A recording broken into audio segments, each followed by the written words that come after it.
A very warm good evening. Welcome and namaskar to everyone present here. I am going to talk about the story of Jatayu today. In the Hindu epic Ramayana, Jatayu was the son of Aruna and brother of Sampati and a nephew of Garud. A demigod, he had the form of a bird. He was an old friend of Dashrath, Ram's father. He tried to rescue Sita from Ravan when Ravan was on his way to Lanka after kidnapping Sita. Jatayu fought valiantly with Ravan, but as Jatayu was very old, Ravan defeated him without much difficulty. He cut Jatayu's wings and injured him fatally. When Ram and Lakshman came there searching for Sita, they found injured Jatayu. He was dying, but still he informed Ram about his fight with Ravan and also informed them the direction in which Ravan had taken Sita.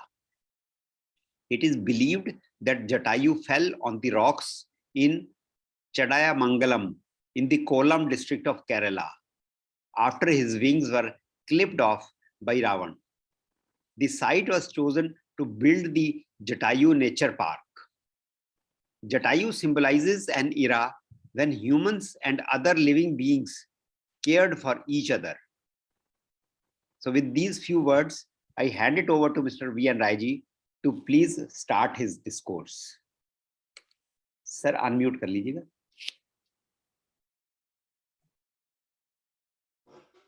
नीलाम्बुज Shyamal कोमलांगम Sita समारोपितवाम भागम पाणौ महासायक चारुचापम नमामि रामं रघुवंशनाथम।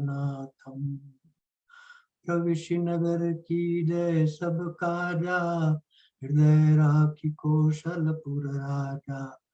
गरल सुधार pucker मिताई गोपद सिंधु अनल सितलाई।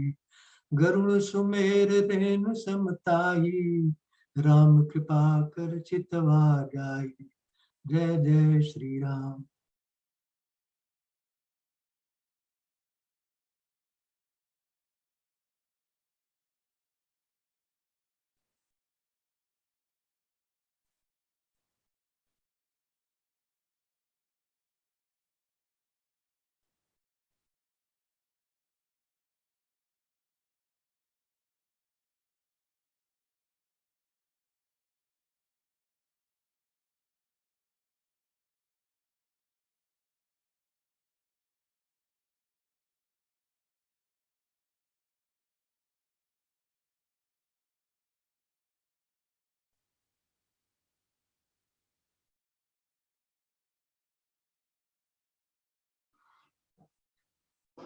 तो आज मानस की 12वीं कथा है।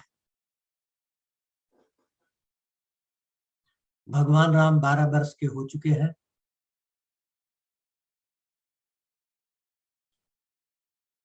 शादी के बाद 12 साल अयोध्या में निवास करेंगे। तो इस 12 का महत्व है, इसलिए इसका नाम है सुधा तरंगिनी। ये वसुधा तल पर, ये भूमंडल पर, ये पृथ्वी तल पर अमृत की नदी है। आज की कथा तुलसीदास जी उस अमृत की बात नहीं कर रहे हैं जो समुद्र मंथन से प्रकट हुआ। तुलसीदास जी उस अमृत की बात कर रहे हैं जो भगवान के मुखमंडल से निकलता है।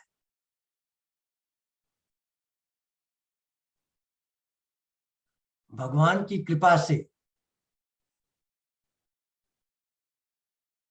ये सुधा निकलती है।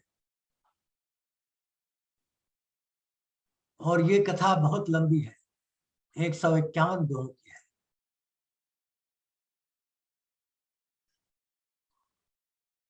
चार चीजें महत्व की हैं रामचरितमानस में। राम का अवतार, बाल चरित्र, राम का विवाह, राम का वनवास और राम का युद्ध। तो ये विवाह कांड है। 151 दोहों में ये कथा चलेगी। 212 दोहे से लेकर 361 दोहे तक सबसे लंबी कथा है विवाह कांड की। इसको तुलसीदास जी कह रहे सुधा तरंगिनी। सुधा माने अमृत और तरंगिनी माने नदी। अमृत की नदी क्या है? भगवान का दर्शन।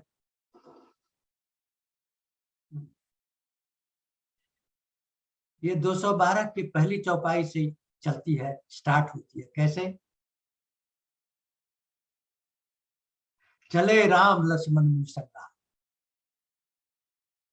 विश्वामित्र के आश्रम से भगवान चल चुके हैं। उनके साथ मुनि, विश्वामित्र, लक्ष्मण और वृंदजन है। और ये समाप्त होगी जब राम का विवाह समाप्त होगा। सी रघुबीर विवाह जे सप्रेम गावई सुनई, तिनका सदा उछा मंगलायतन राम जस। ये 361वां सोरठा है। सीता और राम के विवाह को जो प्रेम पूर्वक गाएंगे या प्रेम पूर्वक सुनेंगे, उनके हृदय में हमेशा उत्साह भरा रहेगा। किसकी वजह से? राम की यश की वजह से।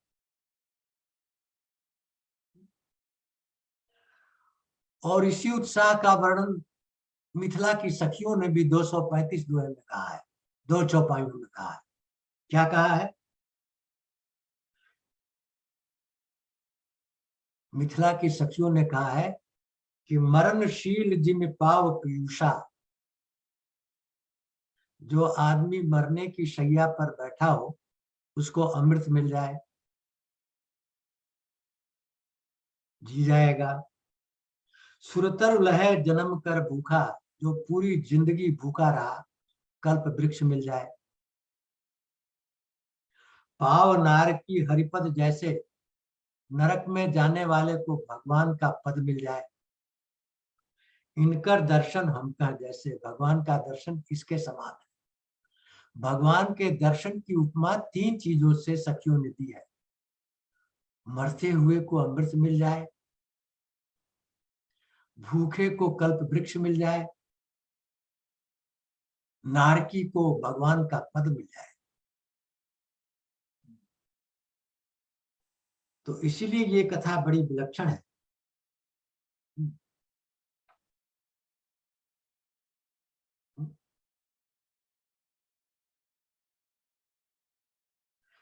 विश्वामित्र जी ने भूमिका प्रारंभ कर दी। अमृत का पान पहले विश्वामित्र जी ने किया। जब भगवान राम लक्ष्मण आए अयोध्या में विश्वामित्र के सामने, तो उनकी क्या दशा हुई? भय मगन देखत मुख शोभा। भगवान के मुखमंडल को देखते ही रह गए, पलक गिरी ही नहीं, आंख खुली की खुली रह गई, मगन हो गए।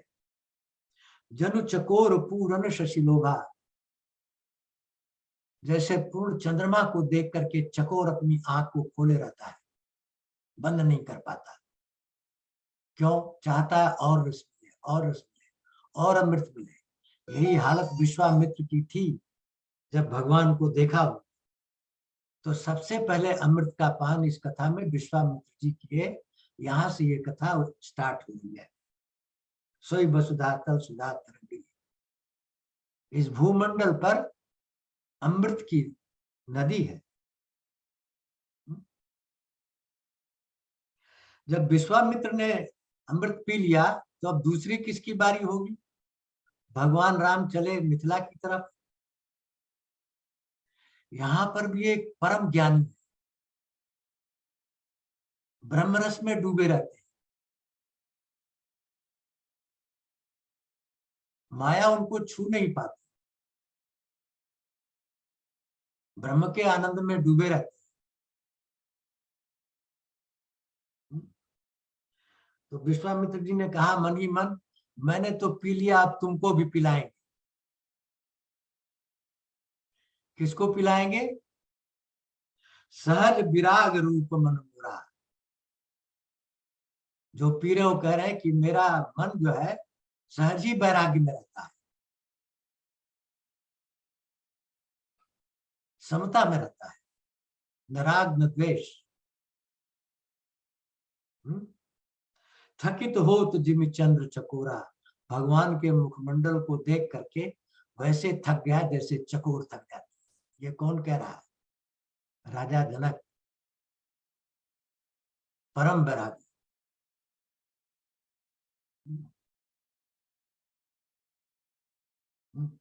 मगन हो गए मुखमंडल को देख के। प्रेम मगन मन जान निप, कर विवेक धर जी। राजा जनक ने समझ लिया कि मन तो प्रेम में मग्न हो गया, ब्रह्म रस को छोड़ दिया, प्रेम रस को पकड़ लिया मेरा मन। तो विवेक का उपयोग करके, धैर्य करके बोले मुनिपद नाय सिर गदगद गिरा। गदगद हो गए, विश्वामित्र से बोले ये है कौन? ये ब्रह्म ही स्वरूप धर के आया है, कौन है?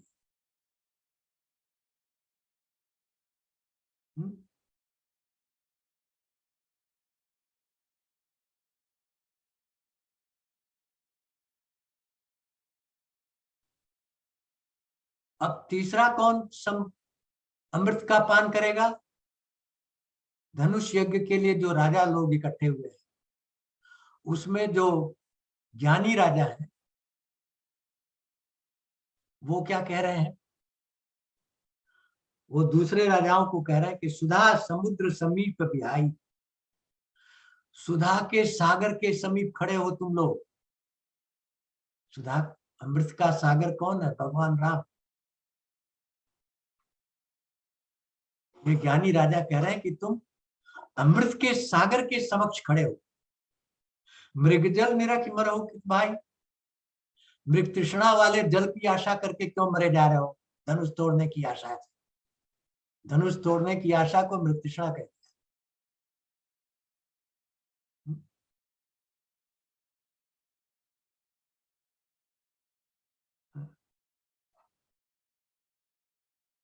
अब भगवान मिथिला में प्रवेश कर गए। अब किसको पान कराएंगे? मिथिला वासियों को। मुनिपद कमल बंद दो भ्राता, चले लोक लोचन सुखदाता। विश्वामित्र के चरणों में दोनों भाइयों ने सर नवाया और शहर में निकल पड़े अमृत पान कराने के लिए।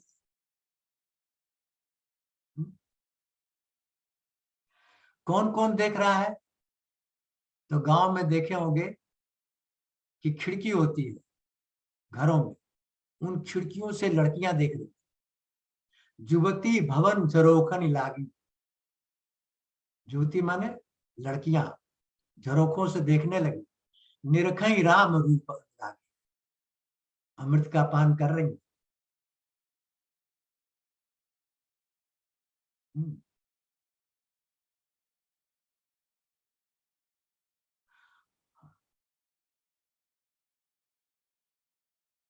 अब भगवान कहाँ जाएंगे? फुलवारी में जाएंगे। फुलवारी में जाएंगे। अब इतने सारे लोग थे, किसी को भी फूल लेने के लिए भेज सकते थे, क्यों नहीं भेजे? 4 रीजन से। पहला, नेत्र तो आपके सुंदर रूप विलोकत जीवन को फल लेंगे। नेत्र जो है स्वरूप को दे करके फल ले लेते हैं। आनंद पाए प्रसाद, मुख आपका प्रसाद पाकर के प्रसन्न हो जाते हैं। कान कलान सुनई हर से, कान आपकी कथा सुन के प्रसन्न हो जाते हैं। मात सनात समय, माथा जो है आपके ऊपर नवा करके पा लेते हैं। तो आन बिना दल फूलन के मुनिनाथ के हाथ कहाँ सूख पाई है, बिना फूल लिए हाथ कैसे सूख पाएंगे। इसलिए विश्वामित्र जी ने कहा कि चलो जाओ फूल ले आओ। अब पुष्प वाटिका का नियम यह है कि पुष्प वाटिका में मर्द नहीं जाते, अलाउड नहीं है, केवल औरतें रहती। तो चौपाई कहते तुलसीदास जी, चौदिश चितई पूछ मालीगन लगे लेन दल फूल मुदित मन।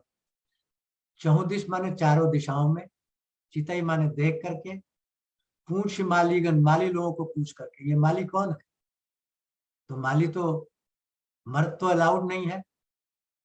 माँ आलीगन, आलीगन माने सखियां, माँ की सखियां है ये मालीगन। इनसे पूछ करके प्रसन्न चित्त से फूल लेने लगे। पूछे कि आपकी स्वामिनी कब आ रही है, उन्होंने कहा बस आने ही वाली। तो फूल लेने लगे, तही अवसर सीता तहाँ आई। सीता जी आ गई वहां अपने सखियों के साथ। किस लिए, गौरी पूजन के लिए माँ ने भेजा था। और फिर एक सखी से संग बिहाई, गई रही देखन फुलवाई। अब इसका साधारण अर्थ ये होगा कि उन सखियों में से एक जो है बिछुड़ गई और फुलवारी देखने चली गई। अब इसका आध्यात्मिक अर्थ सुनिए। जैसा पिछली कथा में कहा था, एक ए माने विष्णु, क माने सुख, जो विष्णु को सुख देते हैं वो कौन है, भगवान राम। तो एक आया है भगवान राम की, और एक की सखी कौन है, एक का सखा कौन है, एक के सखा कौन है, एक के सखा है शंकर जी, और शंकर जी की औरत है पार्वती सखी। तो ये एक सखी पार्वती है। पार्वती जी सीता जी का साथ छोड़ करके फुलवारी में चली गई।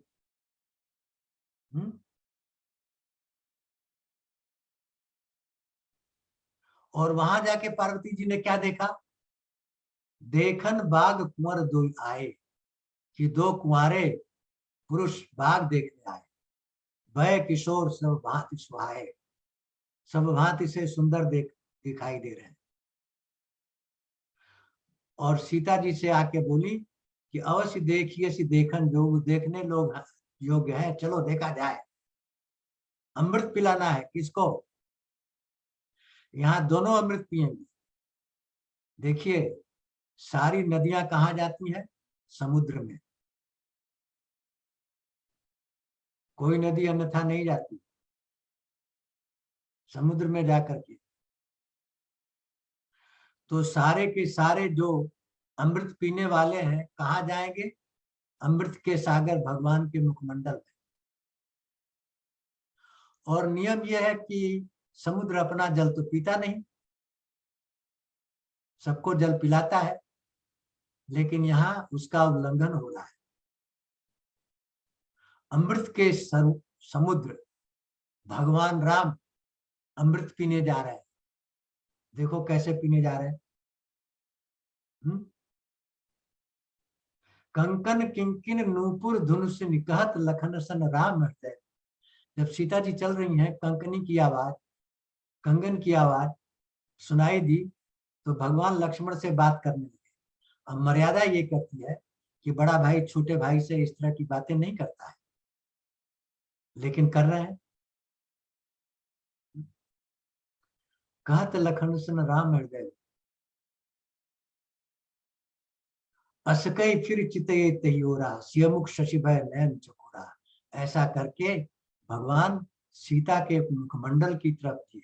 सीता का मुखमंडल क्या बन गया, शशि, चांद। हमारे यहाँ 9 ग्रह, सूर्य, चांद, मंगल, बुध, गुरु, शुक्र, शनि, राहु, केतु। इन 9 ग्रहों में अमृत कौन देता है, चांद। चांद वनस्पतियों को अमृत देता है रात को, तभी वो पुष्ट होती है। तो यहाँ चांद कौन है, सीता जी का मुखमंडल। और चकोर कौन है? भगवान के नैन। ऐसे कई फिर चिते हो रहा, फिर सीता जी की ओर देखे और शिवमुख शशि भय नयन चकोरा। सीता जी का मुखमंडल बन गया चंद्रमा और भगवान के नेत्र बन गए चकोर, देखने लगे जैसे चकोर चंद्रमा को देखता है। और फिर देखने दशा क्या हुई, यहाँ काव्य की चरम सीमा है। भय बिलोचन चारु अचंचल, जो नेत्र है अचंचल हो गए। नेत्रों की स्वाभाविक स्थिति है पलक गिरना।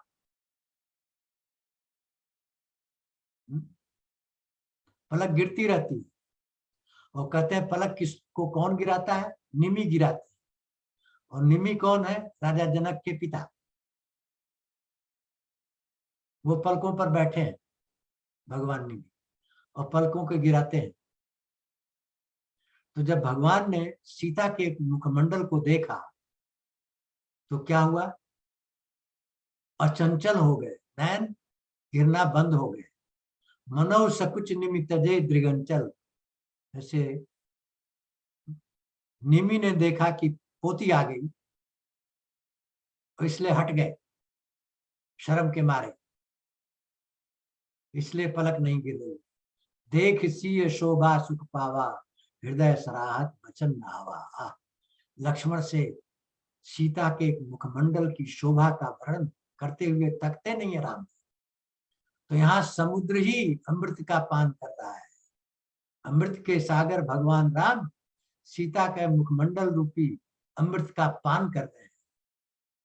जास बिलो की अलौकिक शोभा, सहज पुनीत मोर मन लोभा। भगवान राम कह रहे हैं कि जास बिलो की अलौकिक शोभा है मुखमंडल। जास बिलो की अलौकिक शोभा, सहज पुनीत मोर मन लुभा। मेरा मन तो सहज ही पवित्र है लेकिन वो भी लुभा गया। तो करत बत कही अनुज सन, मनुष्य रूप लुभाव। राम लक्ष्मण से बातें कर रहे हैं, सीता के मुखमंडल से लुभा गए।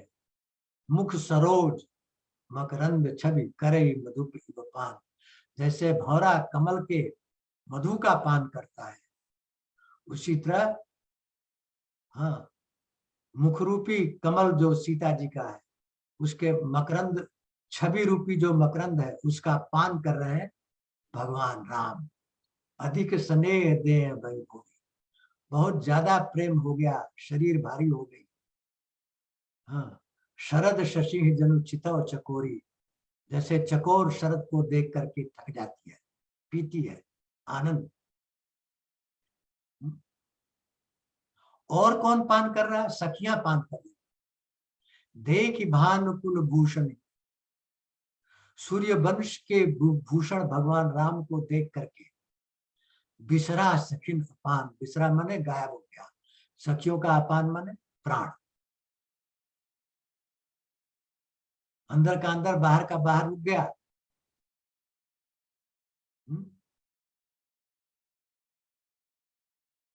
अब सीता जी पार्वती जी के मंदिर में आई और बोली वही मुझे चाहिए। वही कौन?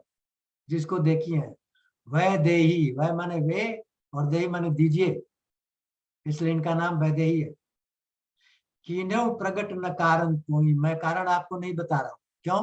क्योंकि आपको सबके हृदय की बात मालूम है, इसलिए मैं क्या कर रहा हूं? असकई चरण गहे, चरण पकड़ के कहा उनको ही दीजिए। किनको? जिनको देख के आई आप, उनको ही दीजिए। तो विनय प्रेम वश भई भवानी, सीता जी ने चरण पकड़ लिया, भवानी विनय के वश में हो गई।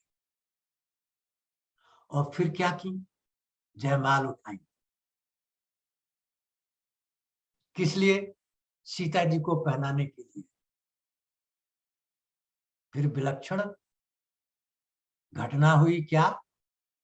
पार्वती जी को याद आ गया क्या कि एक बार तो परीक्षा लेने के लिए सीता बनी थी, शिव जी ने त्याग दिया 87,000 ईयर तक। अब देखा पार्वती ने सीता के हृदय में राम बस रहे, अगर ये माला कहीं पड़ गई तो शिव जी हमेशा के लिए त्याग देंगे, इसलिए माला पहनाई नहीं, खसका दी, नीचे गिरा दी। खसी माल मूरत मुस्कान।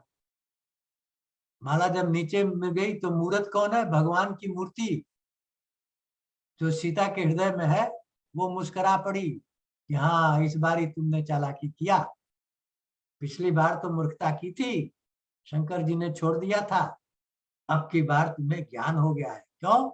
क्योंकि राम कथा सुन ली हो। खसी माल मूरत मुस्कान।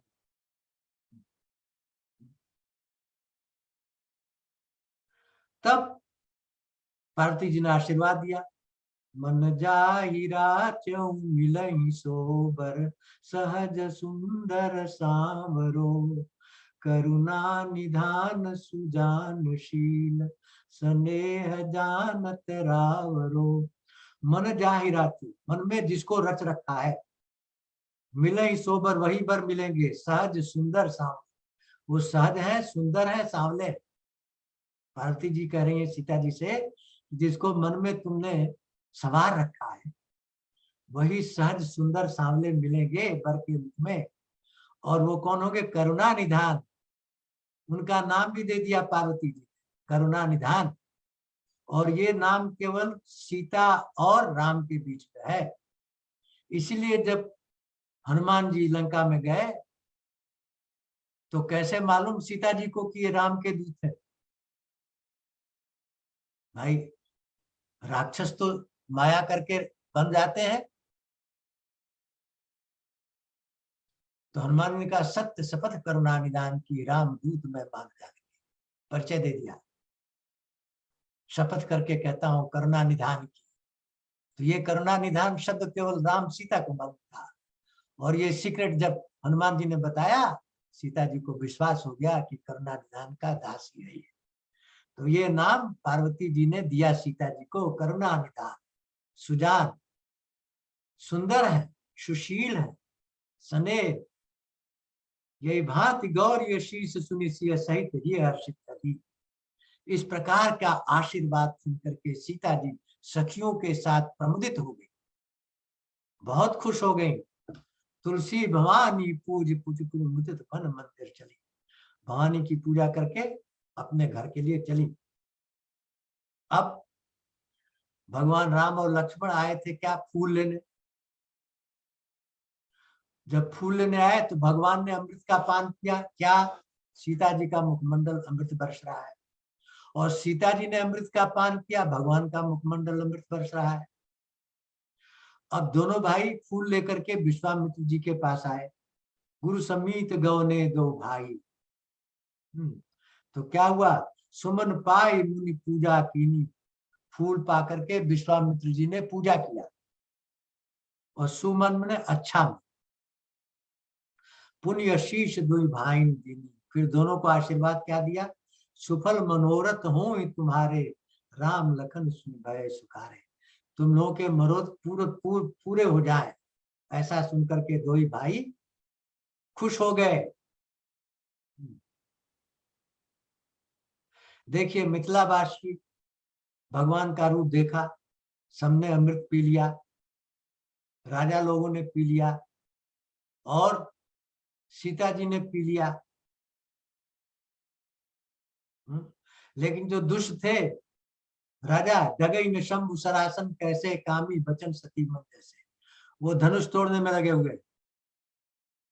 अच्छे राजाओं ने कहा कि समुद्र है ये अमृत के, पान करो, मृग तृष्णा को छोड़ दो। और धनुष उठ नहीं रहा है, कोई नहीं उठा पाया। तब राजा दशरथ जनक विलाप करने लगे।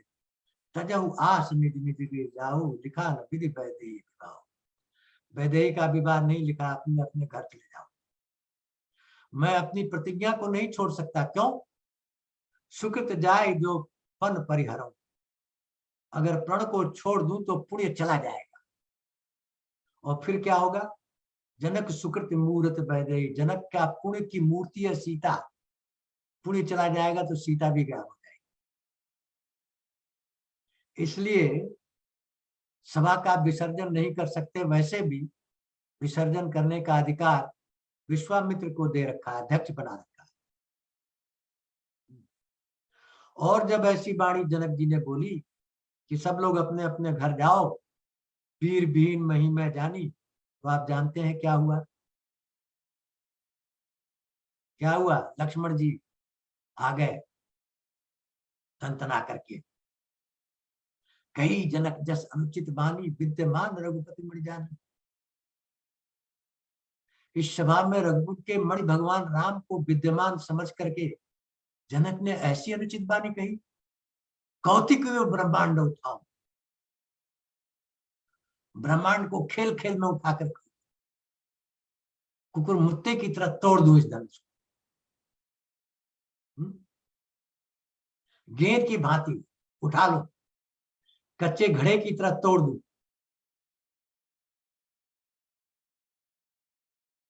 सीता जी बहुत खुश हुई। क्या मैं धनुष तो 1 सेकंड में तोड़ दूंगा, लेकिन जनक जी सीता जी का विवाह राम से ही होगा, भले ही मैं तोड़ू, क्योंकि सीता जी को मैंने मां मान लिया है। सीता जी ने कही, बेटा तुमने मां मान लिया तो मैंने भी तुम्हें बेटा मान लिया, और 1000 गुना ज्यादा लौकू से तुम्हें बेटा का प्यार दूंगा।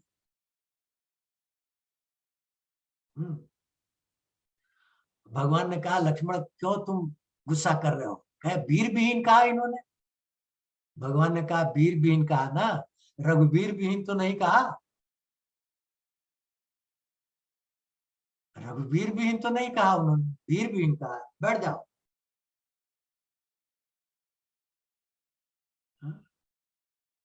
तब भगवान राम को विश्वामित्र जी ने इशारा किया, गुरु ही प्रणाम मन ही मन कीना, अति लाघव उठाए। हल्के धनुष को उठा लिया। तेछन राम मध्य धन तोरा, भय भुवन घोर कटोरा। धनुष टूट गया। लेत चढ़ावत खींचत गाड़े, काउन लगा देख चाड़े। कब लिया, कब चढ़ाया, कब तोड़ा, किसी को नहीं दिखाई दिया, बस टूटा हुआ दिखाई। क्या हो गया? भर भुवन घोर कठोर रौ, रवि बाज तजी मारक चले। सूर्य के घोड़े रास्ता छोड़ के भागने लगे।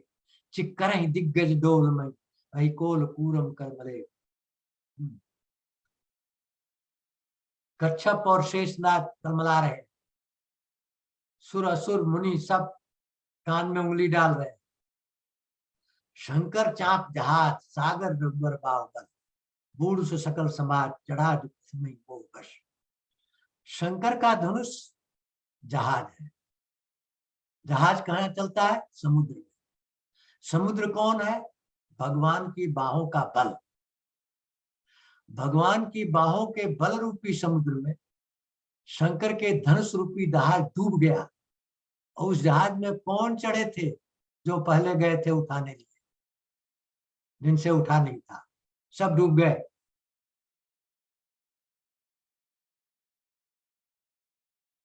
और लक्ष्मण भी सुधा का पान कर रहे हैं। कैसे? रामई लखन बिलोकत कैसे, शशि चकोर किशोरक जैसे। जैसे चकोर का बच्चा चंद्रमा को देखता है, उसी तरह लक्ष्मण जी राम के मुखमंडल को देखते हैं। अब देखिए अमृतपान कौन करेगा? अब अमृतपान कौन करेगा? हाँ, क्योंकि जयमाला हो रहा है। सीता जी दोनों हाथ में जयमाला पकड़ी हुई है, और राम जी उनके मुखमंडल में सिंदूर देंगे। सोहत जन जुग जलज सनाला। जैसे 2 कमल शोभा दे रहे।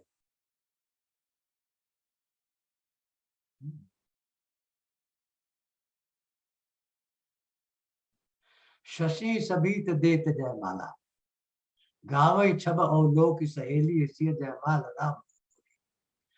तो रघबर उर जयमाल, देख देव बरसई सुमन। सकुचे सकल भुआल, जन बुलो फिर। जयमाल हो गया। जयमाल हो गया तो क्या हुआ?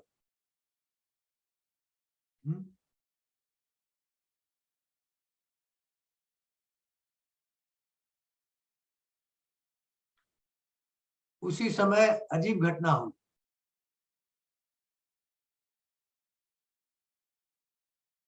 अब एक साहब और अमृत का पान करेंगे।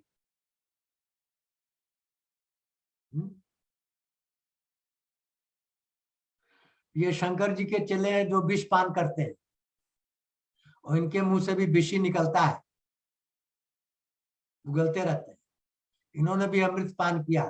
रामय चितई रहे थकिलोचन, राम के मुखमंडल को देख करके इनके नेत्र थक गए, रुक गए। रूप अपार पार मदमोचन, अपार रूप से इनका मद खत्म हो गया। जब विश्वामित्र जी ने राम से कहा, राम रमापति करधन लेऊ कैचो चाप मिटऊ संदेहू, तब अब इनका वार्तालाप हुआ। किसका?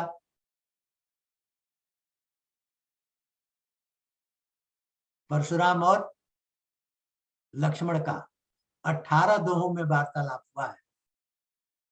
और श्रीमद् भगवत गीता में 18 चैप्टर है, यहाँ 18 दोहों में वो सारी चीजें आ गई। लक्ष्मण और परशुराम के संवाद में बहुत कुछ कहा।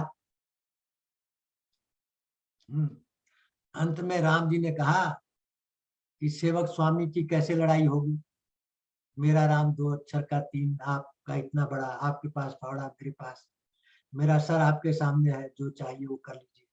जब ये सुना तब परशुराम ने कहा, अच्छा अब देखिए, मैंने आपको कहा था कि हर एक महान पुरुष के जीवन में एक समय आया है, उसी समय उसको पता चला कि ये पार ब्रह्म परमेश्वर है, उसके पहले नहीं। अभी परशुराम को नहीं पता कि ये पार ब्रह्म परमेश्वर है, नहीं तो क्यों वार्तालाप करते, क्यों डांटते, क्यों गाली देते? कब पता चला? पता चला जब देत चाप आप भी चली गए। परशुराम ने कहा, ये भी धनुष चढ़ा के दिखाओ। तो वो धनुष अपने आप निकल करके और राम के हाथ में चला गया। निर्जीव धनुष बिना छुए निकला। कहां से? परशुराम के कंधे से। कहां चला गया? राम के हाथ में। देत चाप, देने की कोशिश की, आप ही चली गई, वो अपने आप चला गया। परशुराम मन विस्मय भय, परशुराम के मन में जो विस्मय था सब चला गया।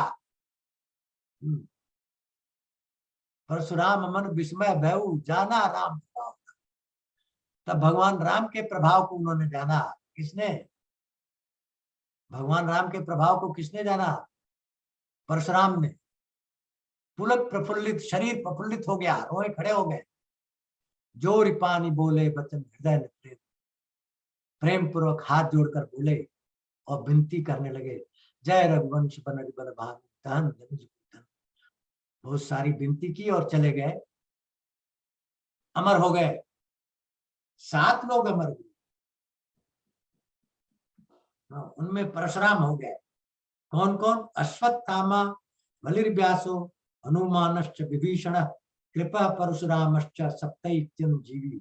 चिरंजीवी 7 लोग हैं। अश्वत्थामा है, राजा बलि है, व्यास मुनि है, हनुमान जी है, विभीषण है, कृपाचार्य है, परशुराम उसमें जोड़ गए। अब विवाह होगा, तिलक की पत्रिका चली गई राजा दशरथ के यहाँ। वहां से बारात आएगी, राजा दशरथ के यहाँ से बारात आएगी और बारात लेकर के जब चलेंगे वहां से, तो गुरु वशिष्ठ ने लगन देखा। देखिए यहाँ कवितावली में तुलसीदास जी ने बहुत बढ़िया लिखा है, गुरु वशिष्ठ से पंडित ज्ञानी सोध के लगन दे, सीता हरण मरण दशरथ को, वन में विपत करी कर्मगति टारे नाई। कुछ भी कर लो, कुंडली मिला लो, जो कर्म में लिखा होके रहेगा। इतने बड़े ज्ञानी वशिष्ठ मुनि कुंडली बना रहे हैं, लगन रख रहे हैं। हुआ क्या? सीता हरण मरण दशरथ को, वन में विपत पड़ी, कर्मगति टारे नाई पड़ी। मगन मूल लगन दिन आवा, हिमृत अगहन मास सुहावा। हेमंत ऋतु है, अगहन का महीना है। 5 देवता आए बारात, शिव जी, ब्रह्मा जी, विष्णु जी, कार्तिकेय और इंद्र जी। राम रूप नखशिख सुख, 12 बार निहार, पुलक गात लोचन सजल उमा समेत। अब अमृत का पान कौन कर रहा है? पार्वती और शंकर जी। राम रूप, राम के रूप को नख से शिख तक देख करके बार बार, पुलक गात, शरीर पुलकित हो गया, लोचन सजल, आंखों में आंसू भर गए, उमा समेत पुरार, शिव और पार्वती ने अमृत का पान कर लिया।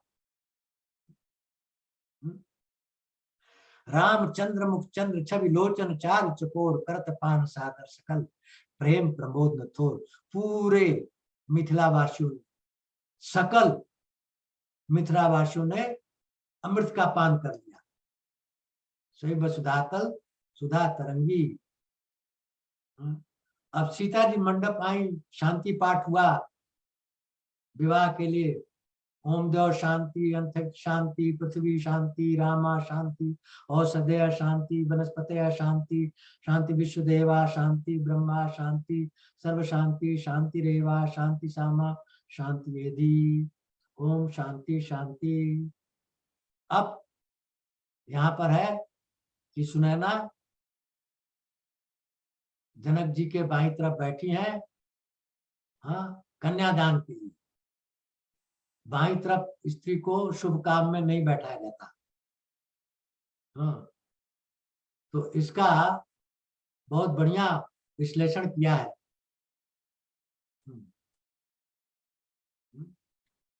कि रामचंद्र जी पूरब की तरफ बैठे हैं और मुंह करके जनक जी पश्चिम की तरफ, और पश्चिम के दाहिनी तरफ ईशान कोण होता है, उधर बैठी है नैना जी। तो इस तरह विवाह हो गया। अब एक और अजीब घटना हुई हम लोग के यहाँ। विवाह में जब वो गाना गाते हैं, जब लोग खाना खाते हैं, तो भगवान जी ने अपना मुखमंडल दिखा दिया और मिथिला की सारी औरतें भूल गई गाना क्या गाना है। गाना गाना है, गाली देना है। दशरथ को गाली दे रही है, जनक को। तो दशरथ ने कहा ये क्या हुआ, ये तो तुम्हें गाली दे रही है। उन्होंने कहा क्या करें, अमृत का पान कर लिया ना, भगवान के मुखमंडल का पान कर लिया, भूल गई कि कहना क्या है। हाँ,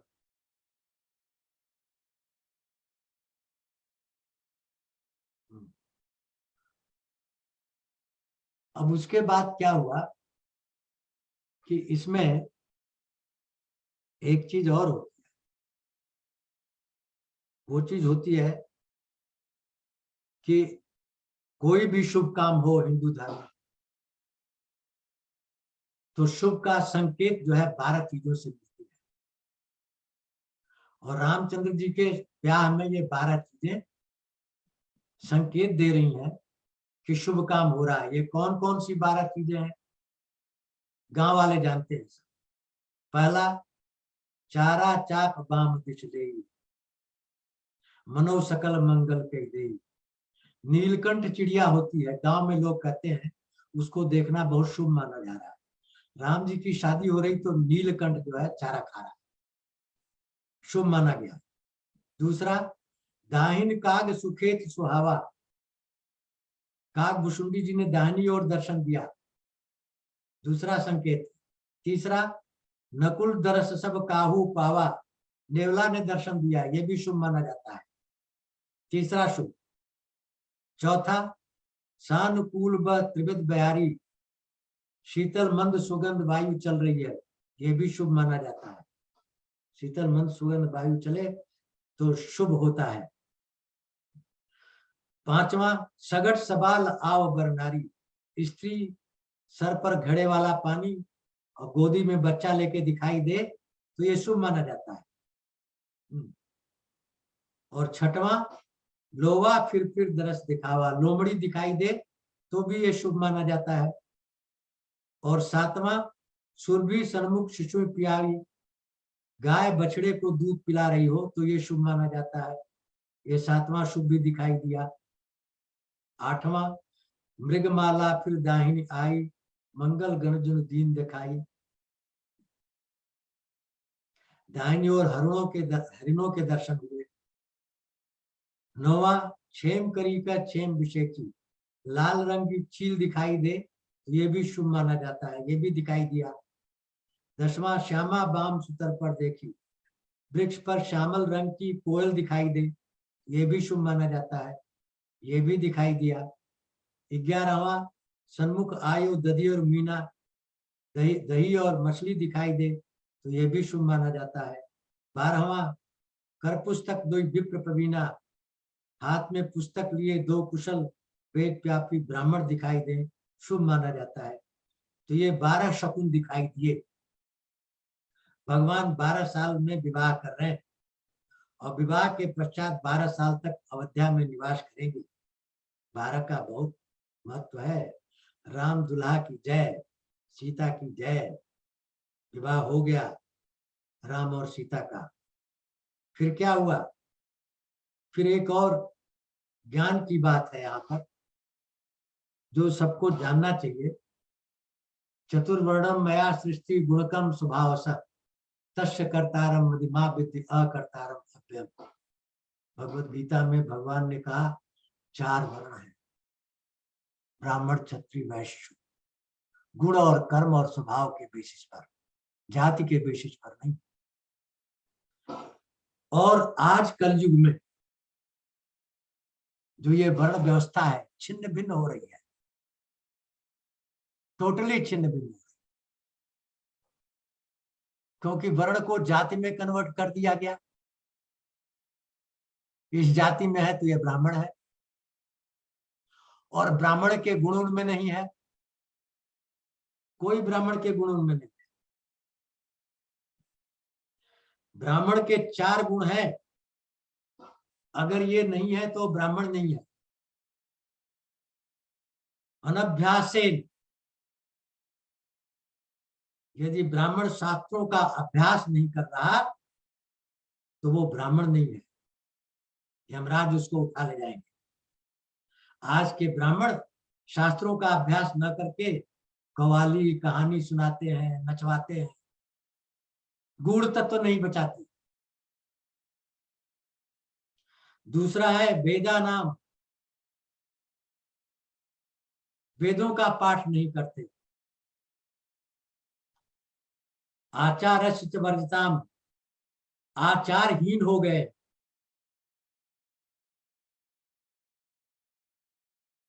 और तीसरा है आलस्यात, आलस करते हैं, ब्रह्म मुहूर्त में नहीं जगते,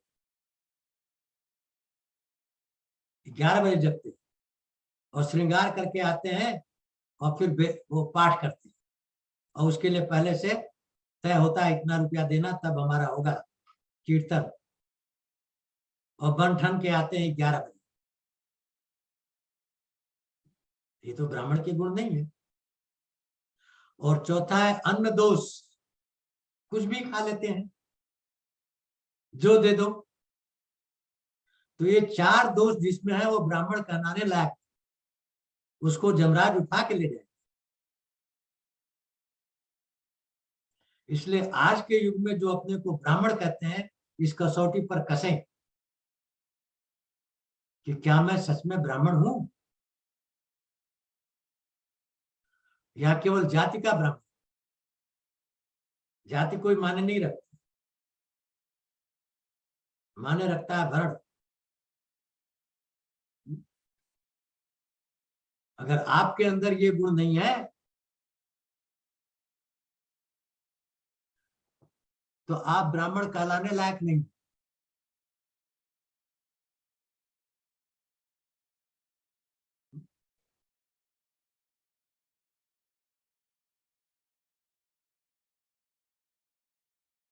ये विश्लेषण किसने किया है? ये विश्लेषण किया है जब राम जन्मभूमि की बात चल रही थी सुप्रीम कोर्ट में। 5 जज थे, उनमें से एक मुस्लिम जज भी थे, जस्टिस निसार।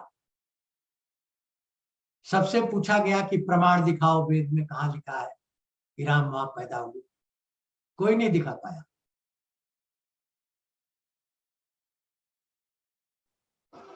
तो अंधे बाबा राम भद्राचार्य जी चित्रकूट से आए और बोले कि मैं पेश हूंगा। अनुमति मिली, पेश हुए। उन्होंने वो पंक्तियां पढ़ी वेद में जहां पर अयोध्या का वर्णन है, और वो वेद मंगाए गए, जज के सामने रखे गए, उसको पढ़ा गया और पाया गया कि बिल्कुल सच है। और मुस्लिम जज ने कहा कि आज मैं जान गया कि भगवान का अस्तित्व है। भगवान में आस्था हो गई आज। क्यों? एक अंधा आदमी जो देख नहीं सकता, वो इतने गूढ़ चीजों को अपने ज्ञान चक्षु से देख करके बता रहा है। फला लाइन पढ़िए, फला चैप्टर पढ़िए, पूरा विश्वास हो गया मुझे।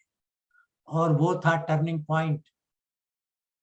इसीलिए राम जन्मभूमि का जो निर्णय आया सुप्रीम कोर्ट में, इसी महात्मा की वजह से आया, जिन्होंने प्रूव कर दिया कि राम वहीं पैदा हुए और कहीं नहीं पैदा हुए।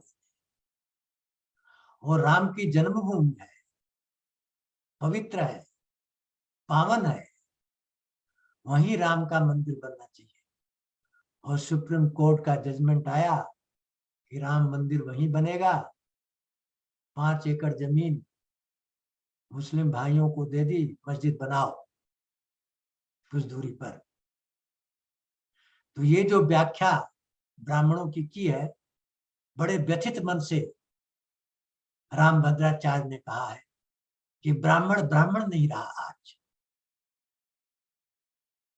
ब्राह्मण ब्राह्मण कहलाने नहीं रहा। क्यों? ब्रह्म मुहूर्त में जगता नहीं है, वेद पाठ करता नहीं है, श्रुति का ज्ञान नहीं है, वेद का ज्ञान नहीं है, और अपने को ब्राह्मण कहलाता है। और उन्होंने कहा कि सबसे बड़ा मंत्र क्या है? विश्व में जो सबसे बड़ा मंत्र है, देखिए मंत्र की बड़ी शक्ति होती है। मैंने तो अनुभव किया है, मुझे सांप काट लिया था, और जब मंत्र वाला आया और मंत्र पढ़ने लगा, धीरे धीरे धीरे धीरे विष समट करके वहां आ गया जहां काटा था, और फिर मैं स्वस्थ हो गया। मंत्र की इतनी महिमा थी। और उसी तरह मुझे बिच्छू काटा था। बिच्छू के मंत्र वाली एक देवी आई और उन्होंने मंत्र पढ़ा, और जितना विष था बिच्छू का, वो भी वहीं आ गया जहां वो काटा था, वहां से निकल गया।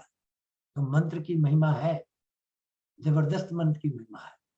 मंत्र छोटा ही होता है, ओम छोटा है, राम मंत्र है, महामंत्र है, मंत्रों का राजा है राम, जो बार बार हर कथा में मैं आपसे कहता हूं, सब छोड़ दीजिए, राम को जपिए। हाँ, राम को ही जपिए, वही महामंत्र है, सारा कल्याण हो जाएगा। उसमें इतनी पावर है कि जान बहोर जो चीज आपकी चली गई है वापस आ जाएगी, वापस आ जाएगी। मंत्र का प्रैक्टिस तो करिए, जाप तो करिए, देखिए तो क्या होता है इस मंत्र से।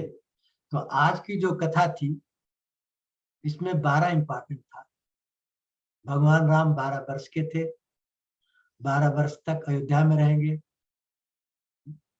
12 शकुन होते हैं हिंदुओं के शुभ कार्य में, ये शकुन दिखाई दे तो समझो शुभ कार्य सफल होगा। और भगवान ने अमृत की वर्षा की, सुधा तरंगिनी, तई वसुधा तल सुधा तरंगिनी, ये क्या सुधा तरंगिनी है? अमृत की तरंगिनी नदी कौन है? भगवान का मुखमंडल। इनके मुख का दर्शन ही अमृत की धारा है। सबको पिला दिया, सबको सुधा का पान करा दिया और खुद भी कर लिया। कैसे? सीता जी के मुखमंडल से सुधा का पान कर लिया। एक और उपमा दी है तुलसीदास जी ने, बहुत बढ़िया। जब राम जी सिंदूर डाल रहे हैं तो कह रहे राम की भुजाएं सर्प बन गई और राम का हाथ कमल बन गया और सीता का मुखमंडल क्या बन गया? चंद्रमा।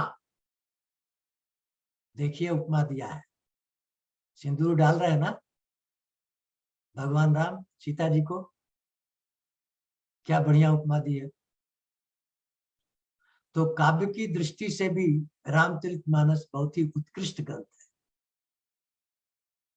आप किसी भी दृष्टि से इस ग्रंथ को देखिए, काव्य की दृष्टि से, शास्त्र की दृष्टि से, भावना की दृष्टि से, सब तरह से उत्कृष्ट है।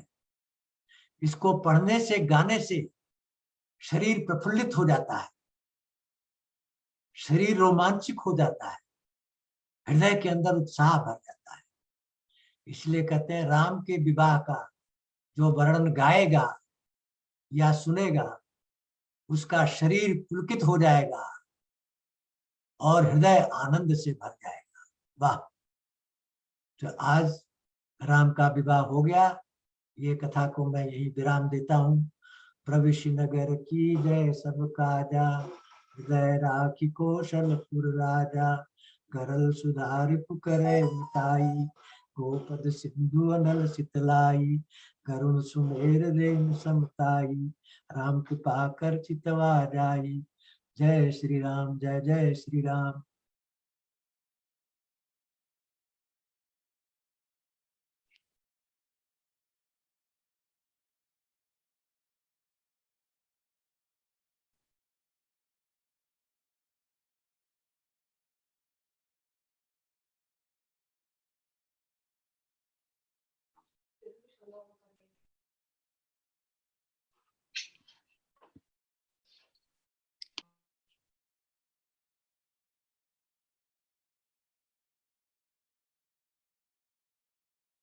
ये दीक्षित जी,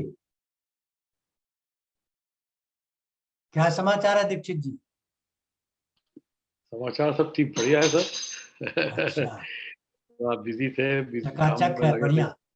हाँ, ठीक चल रहा है। अग्रवाल जी का क्या समाचार है? सर इतनी बढ़िया आप सुना रहे हैं ये कहानी, मतलब आप सभी महान भाव को मेरा दंडवत प्रणाम।